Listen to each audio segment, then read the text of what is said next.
lot during class. And so if you haven't been with us lately, over the last couple of weeks, we've been in a series called Back to School. And I told Les I'm really excited to do this because this is right in my wheelhouse, right? And if you've been here the last couple of weeks, you've seen Les, and he has his bow tie, right? And he has his whiteboard. And I poked a little fun at him because Les and I are close like that. I said, hey, I'm not going to dress like that because if I stood at a board with a bow tie, I'd get fired. Okay, like that's not what we're looking for, right? Instead, I kind of came like it's a Friday because I have jeans on, but this is what I come to teach in, right? And it was funny because I told him, I go, it really kind of shows your age. You know, you went to high school like 50. Okay, but honestly, I went to high school like 30. Like it kind of hurts to say, right? And things have changed and progressed in education over the last 30 years. Like we expect different things from teachers, and the classroom looks the same. And I would say that they're for the better. You know, most of my teachers, I don't know if y'all remember this, I went back and I started thinking in the 90s. That's when I was in high school. I graduated high school in 2000. What did the classroom look like? And I can remember the overhead projector. Anybody know what I'm talking about with the overhead projector? Yeah, right? And the teacher sat up there, and if it was a math teacher, their arm was just covered in red, black, green, vis-a-vis, right? And they just sat there, and they would just teach all day long looking at that overhead projector. And there might be people throwing paper in the back, right? No one's paying attention, but they're in their element on that overhead. And or the little tiles they would put up there. Anybody remember the little tiles they put on there and you'd see the tiles? We don't do that anymore. Just in case you haven't been to a school in a while, we've progressed from there, right? But anybody remember multiplication tests? Right? You'd have the speed multiplication test you had to get through. And it was funny because as you had these multiplication tests, if you didn't get through it far enough, you know what you did? You came back and you did it again the next day, right? Like there was no, it's okay, that's good enough. And it wasn't like we're going to teach you a new strategy. Like it was like, no, you're going to come back tomorrow and you're going to do it because that's the way we do this in this class, right? There was a lot of lecture in education when I was in school. People stood up front. You were expected to sit. You were expected to do. If you couldn't do, it wasn't my fault. It wasn't the teacher's fault. It was your fault, right?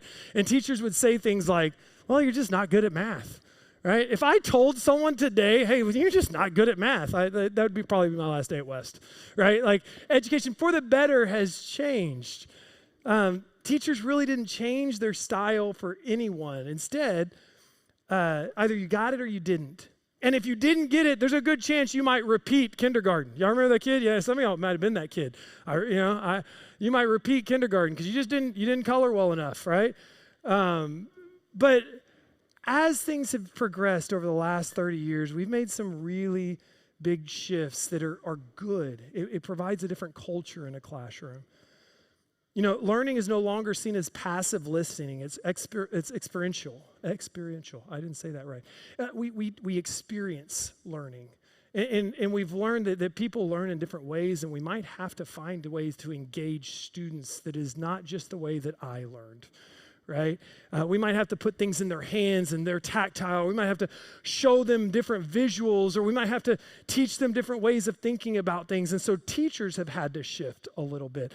Teachers have had to learn to meet students where they are because they're expected to teach all students.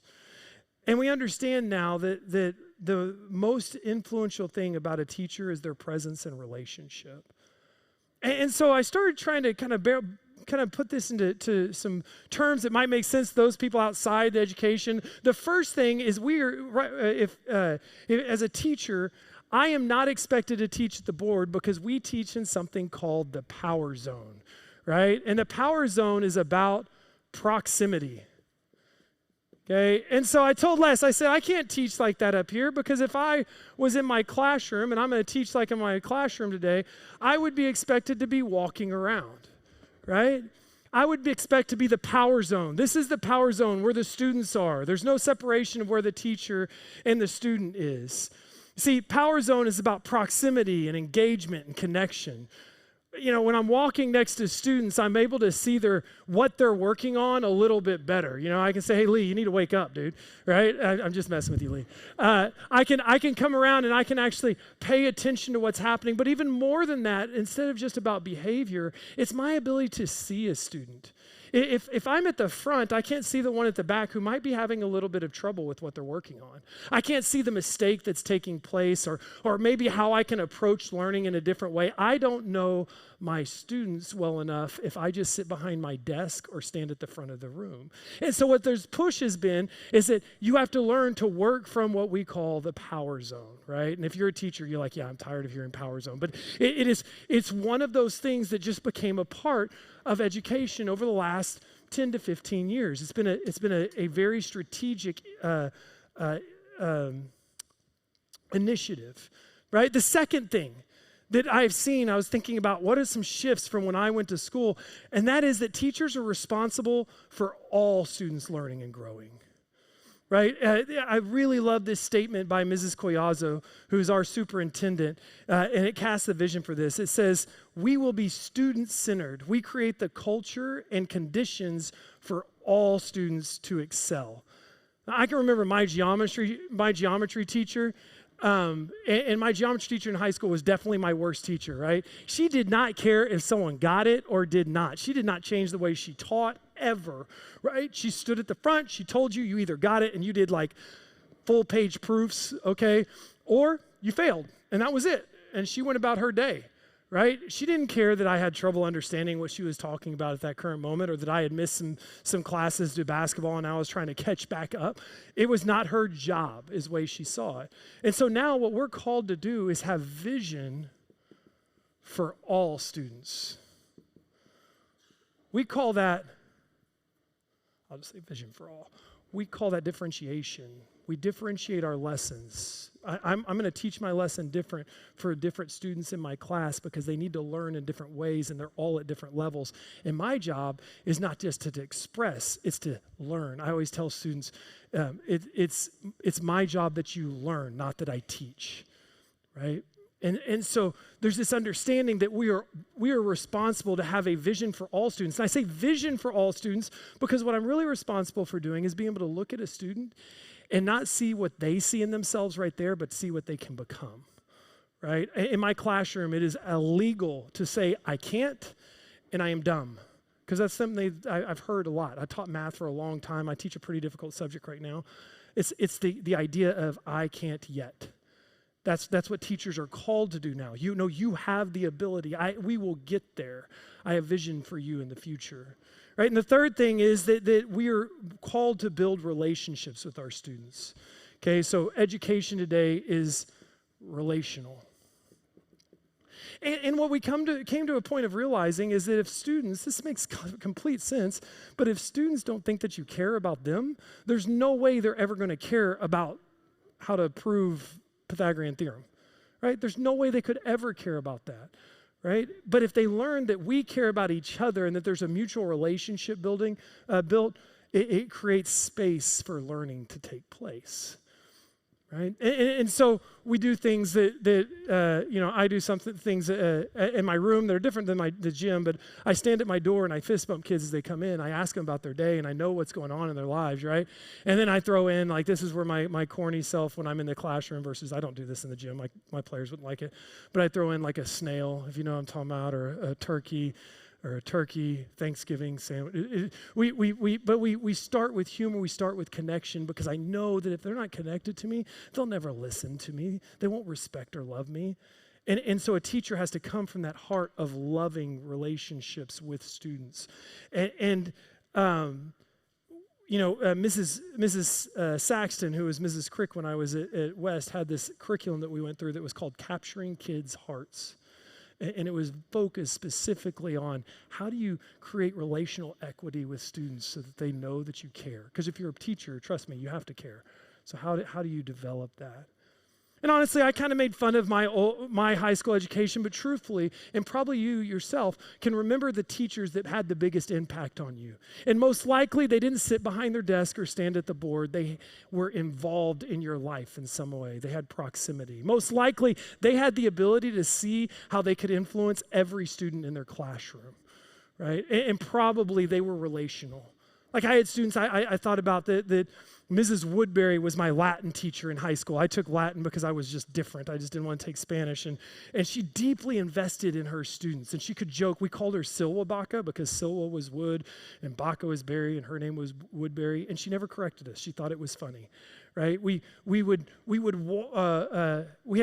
constant classroom kind of jokes, the running jokes that went on, but she also would sit next to you and she would help you conjugate a Latin verb and teach you the English language like no English teacher had ever taught me before, right? She cared about my learning. She cared more about who I would become. And it was funny, they almost ended the Latin program at my high school, and when they did, it went before the school board, and there were lines of students waiting to speak for her, to speak up for her. I was in that line to say, no, you can't get rid of this program. You can't get rid of this teacher, right? And so I think back, there's other teachers, Mr. Ford or Mrs. Crum, they all had big impacts, but they all practiced these things.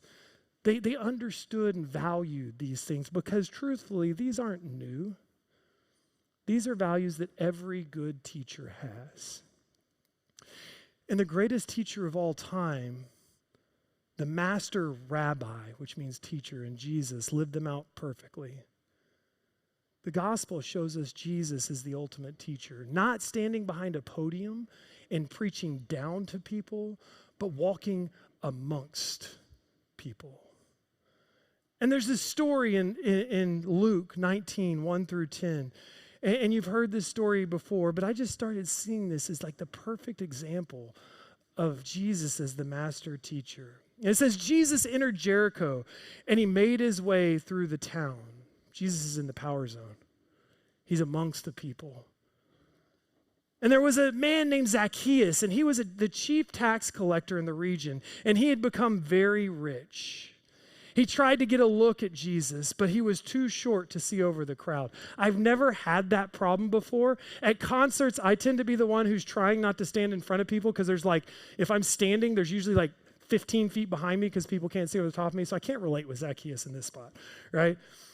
But he's too short to see over the crowd, so he ran ahead and climbed a sycamore fig tree beside the road, for Jesus was going to pass that way. And when Jesus came by, he looked up at Zacchaeus and called him by name. Zacchaeus, he said, quick, come down. I must be a guest in your house today.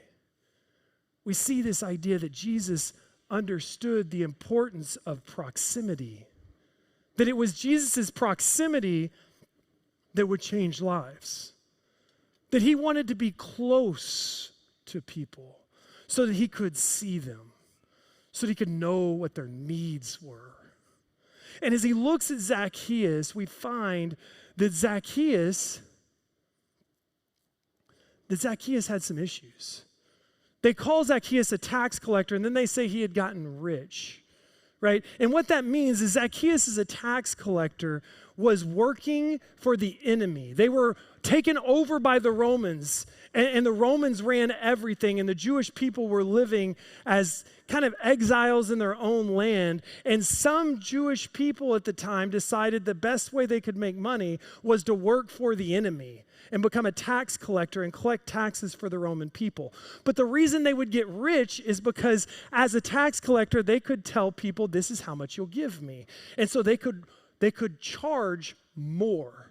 And so he was a thief who became rich on taking advantage of his people. You can imagine how that made him as far as popularity, right? And so when Jesus sees him, it's an interesting thing. He doesn't see Zacchaeus for all the faults and failures that he is. He sees Zacchaeus with a different vision. Everybody around sees Zacchaeus as who he was. We go back to the scripture, and it says, meanwhile, Zacchaeus climbed down and took Jesus to his house in great excitement and joy. But the people were displeased. He had gone to be the guest of a notorious sinner, they grumbled. They're upset. And the reason they're upset is because they only have the vision of themselves. They don't have the vision for what Christ sees as the ultimate teacher. Just like any good teacher, when Christ sees someone who's maybe fallen behind, he doesn't see a hopeless case.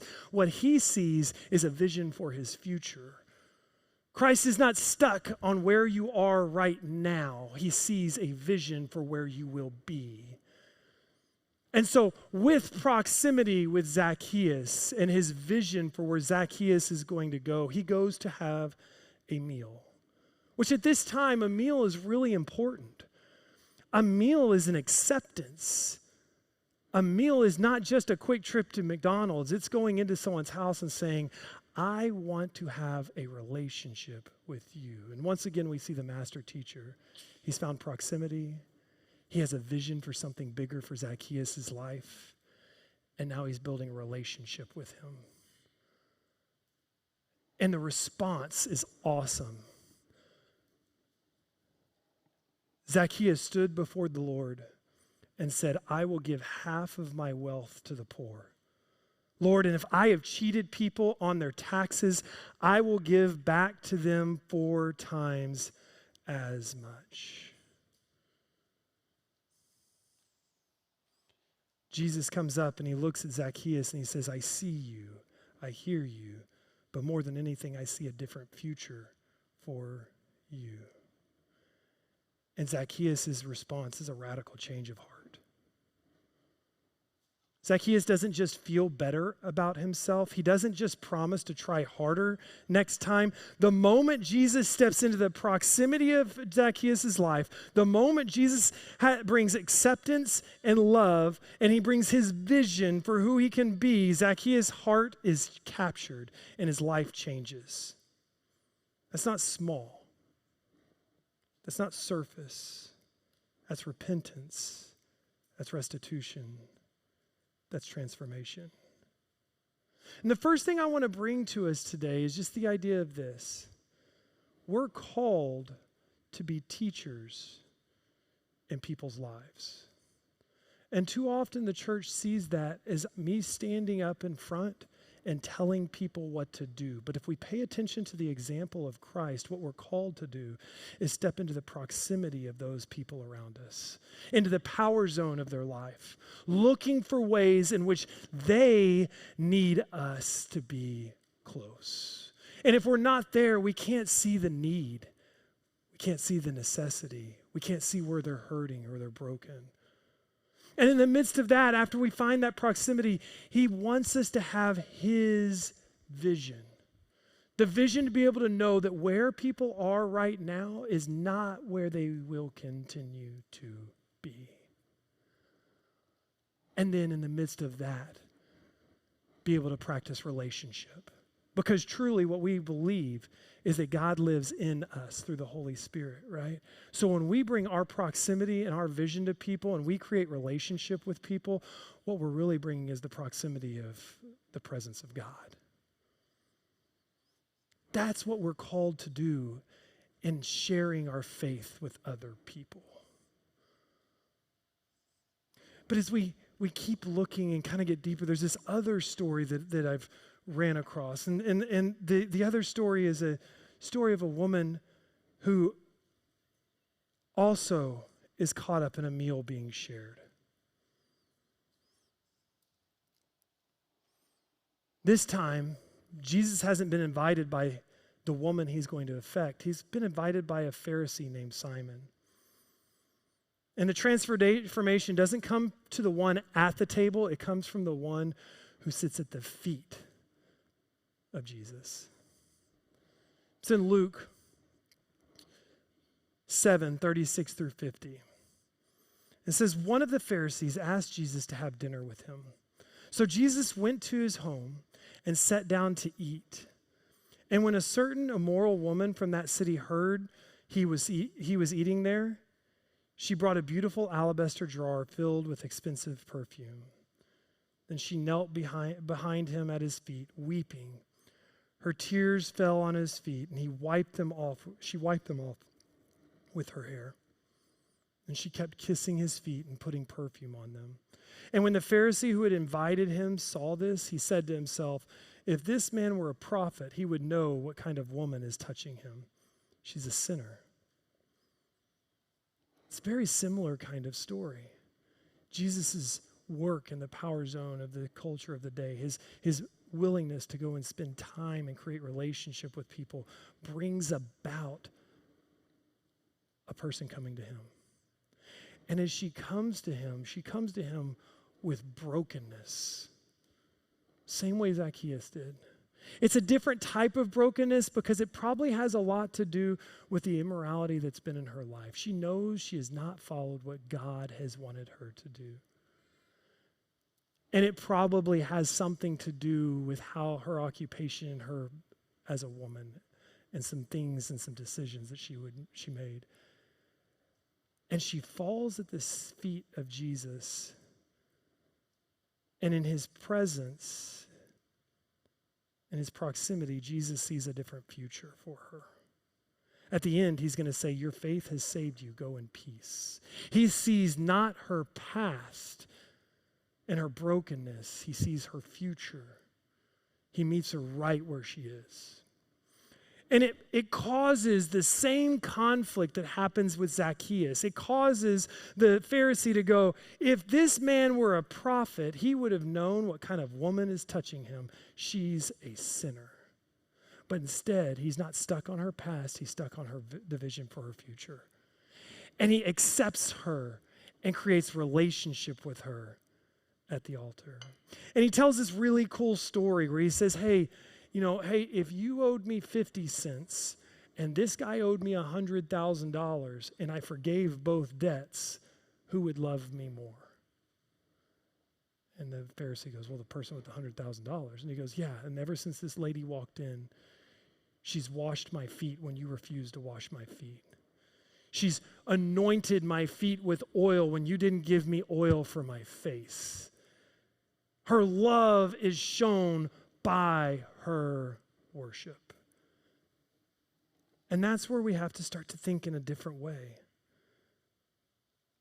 about the master teacher and his response in our lives. Those teachers I had in the past had such an impact on me, but it was always limited.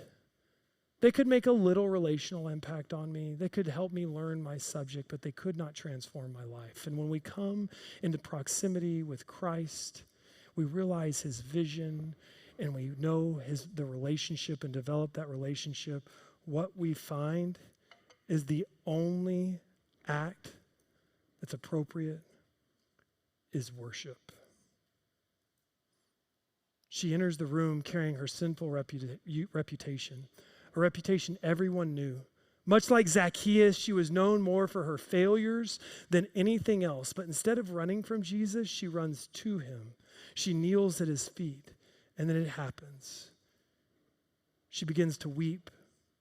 Tears fall so heavy that they wash his feet. She takes her hair, the very thing that carried some of her identity, and wiped him with it. Then she takes an alabaster jar of perfume, likely the most valuable thing she owned, likely what most scholars think worth about a year's salary. And she breaks it over his feet. She pours it out on Jesus. This is not polite religion. This is raw worship. This is brokenness poured out. This is her life laid down at his feet. And what we find, while everyone else in the room is whispering about her past, Jesus sees her heart. Others rejected her. Jesus says, I see you. He receives her worship. Jesus says, I hear you. He speaks forgiveness over her. Jesus says, I see a different future for you. And just like Zacchaeus, the result is transformation. Because when Jesus gets close, hearts are always changed. And what we find today, and what we have to be reminded of, is that he's always drawing close to us. The master teacher is no longer walking in the streets, but he is always drawing close to us. He is always practicing proximity in your life. He is always having a vision for what you can be, for being able to lay down the hurts, the hang-ups, the things that you're clinging on to lay them down and to have a relationship with him. And when that takes place, life change happens. The master teacher is constantly reaching into our lives. He's drawing close to us and wants us to draw close to him. Often we're just asleep. In the power zone, sometimes I find it. Students asleep. Got to wake up. And he's doing that right now. He's saying, hey, wake up. When we become aware of the extraordinary proximity of Jesus in our lives, when we realize that while he knows every fault and failure, he still sees a different future for us, and when we see he reaches out to build relationship despite it all, that's when we should be drawn to his feet. That's when we're drawn to the altar. That's when we are ready to bring everything, the good, the bad, the broken, the heavy, and lay it all down at his feet. And when that happens, you look at Zacchaeus. Zacchaeus didn't just learn something new. He fell at the feet of Jesus, offering his wealth, his reputation, his very life, and things changed from then on. The woman, the lady who comes to him, she didn't just walk away with encouragement. She fell at his feet, coming to the master teacher, pouring out her tears, her perfume, her heart, and her soul. Both ended up at the altar of Christ, because when Jesus walks into the power zone of your life, the only response is worship. So what do we do with that? Jesus is in proximity in your life right now. Romans 12:1 says this, "Therefore I urge you, brothers and sisters, in view of God's mercy, to offer your bodies as a living sacrifice, holy and pleasing to God. This is your true and proper worship." That's the altar. That's our response. To lay our lives, our burdens, our reputation, our sin, our everything as a living sacrifice to the one who is still near. There's times in which we just need to be woken up. Wake up. He's close. His vision for you is the same.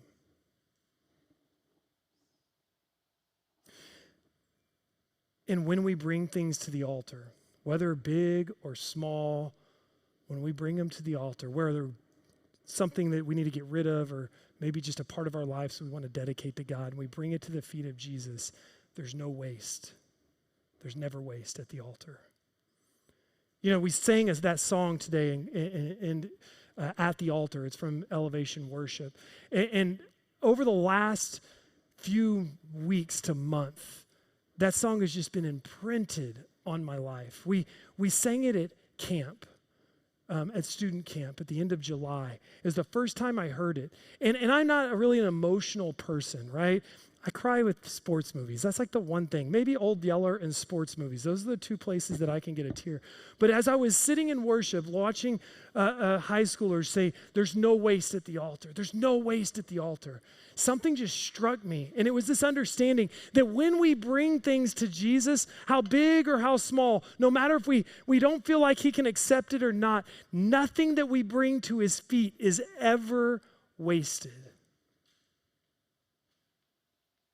Look at the lyrics. It says, "I'm removing all of the things that would move me further from you. A thank you could not be enough. It's not lost on me when you say what you saved me from." And I see the picture of Zacchaeus here. I'm running. Stumbling, I know, but I'm coming. To give you this offering, my worship, I'll never withhold, broken, but you call it beautiful. And sometimes what we bring to the altar is our brokenness. It's the things that just aren't right. And we're not really sure if God's going to accept it. And what this reminds us of is there's no waste when you bring something to the feet of Jesus. He always is going to accept it and transform it. That's what he is as the master teacher.